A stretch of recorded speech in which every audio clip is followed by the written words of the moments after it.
Welcome to The Explainer. Today, we're heading straight to Vancouver for what turned out to be an absolutely epic Match 96 showdown. We're going to break down the tactical chess match, the nail-biting near misses, and the ultimate heartbreak of this round of 16 clash between Switzerland and Colombia. You know, these are two insanely talented teams who have just been loving life at the World Cup party. And trust me, neither of them wants to pack their bags yet. But as we know, only one gets to stay. But before we even touch on the on-pitch action, we really need to talk about the massive historical baggage hanging over this game. Because you gotta wonder, how exactly do you break a curse on the world's biggest stage? For Switzerland, this isn't just about beating a really tough South American squad. No, it's a battle against their own history. It's this wild mental block that's basically defined their modern World Cup runs. It's a textbook case study in how history can literally weigh down present performance. Okay, let's dive into this. 0. Yep, a big fat 0. That is the exact number of round of 16 World Cup games Switzerland had won before today. They've played in 5 of them, guys. 5 attempts, 5 heartbreaking exits. That heavy, historical 0 is the exact context you've got to keep in the back of your mind to truly grasp the absolute pressure cooker these players are walking into today. And that brings us to Act 1, the round of 16 curse. So let's set the scene. It's 1 p.m. local time in Vancouver. Both teams step onto the pitch, absolutely knowing that every single pass, every tackle, every split-second decision carries the weight of their entire nation. And the fans, oh, they know exactly what's at stake. The sheer, ear-splitting noise bouncing around that arena completely reflects the tension. The stage is perfectly set for a battle of survival, just waiting to see who's going to blink first under the crushing pressure of knockout football. Now, looking at the tactical baseline right before kickoff, the big headline for Switzerland is a pretty massive blow. Johan Monzambi didn't make the squad. Missing a key player on a stage like this, yeah, that forces some major adjustments right out of the gate. On the flip side, Colombia is coming in with a ton of continuity, rolling out a lineup with just one single change from their last match. So we've got a highly stable Colombian squad facing off against a Swiss team that's been abruptly forced to adapt. Let's move right into Act 2. A battle of fine margins. Now, what really unfolded in regulation was just this fascinating tactical stalemate. We essentially saw two completely different philosophies at war.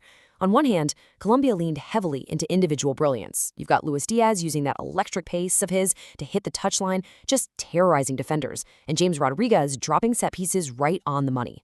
But conversely, Switzerland, they just commanded the midfield flow. Granit Xhaka was stepping up, seeing a ton of the ball, and basically pulling the strings to keep the Swiss in control.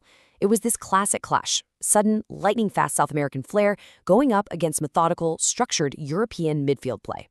And because of that intense tactical gridlock, the game quickly became a story of near misses. I mean, we saw incredibly dangerous, perfectly placed set pieces from Rodriguez, along with these absolute heart-stopping chances from Reeder and Vargas that either lashed the side netting or forced a desperate save. But through all of this chaos, Swiss goalkeeper Kubel was an absolute wall. He was immense, parrying away some of the most dangerous shots of the game to keep things totally deadlocked. But all that tension finally culminated in one specific moment that the source material describes just perfectly. The earth shook. The ball falls incredibly nicely for Colombia's compass. It's the clearest opportunity of the match. I mean, a total heart-stopping moment for the Swiss. But under all that immense pressure, he puts just a fraction too much on it, and the shot is heavy. That vivid quote really captures the sheer, breathless anxiety of a match where a single millimeter of contact dictates whether you move on or book a flight home. Which leads us to Act 3, penalty shootout heartbreak.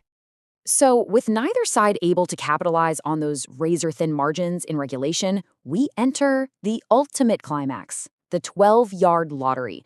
This is where everything comes down to individual nerve, intense psychological warfare, and of course, the heavy weight of history. Let's walk through these wild momentum shifts. Quintero steps up first, no messing around, and sets the tone for Colombia. Then, Swiss captain Granit Xhaka answers with just immense power to make it 1-1. But then, wow, a massive swing. Davinson Sanchez steps up for Colombia and hits the crossbar. It's absolute shootout misery for the defender, and suddenly, just like that, the door cracks wide open for the Swiss.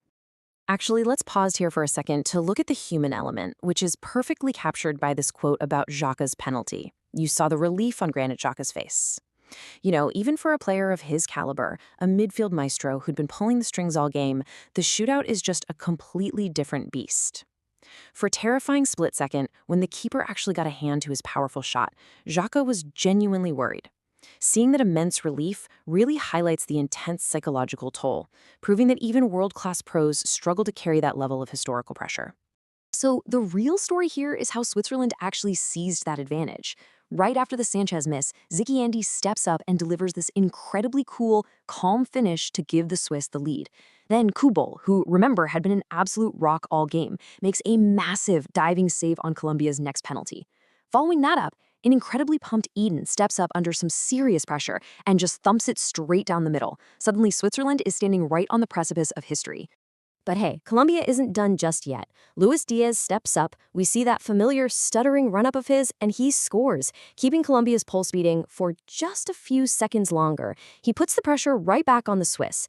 But they hold their nerve, they clinch the final penalty, and it's all over.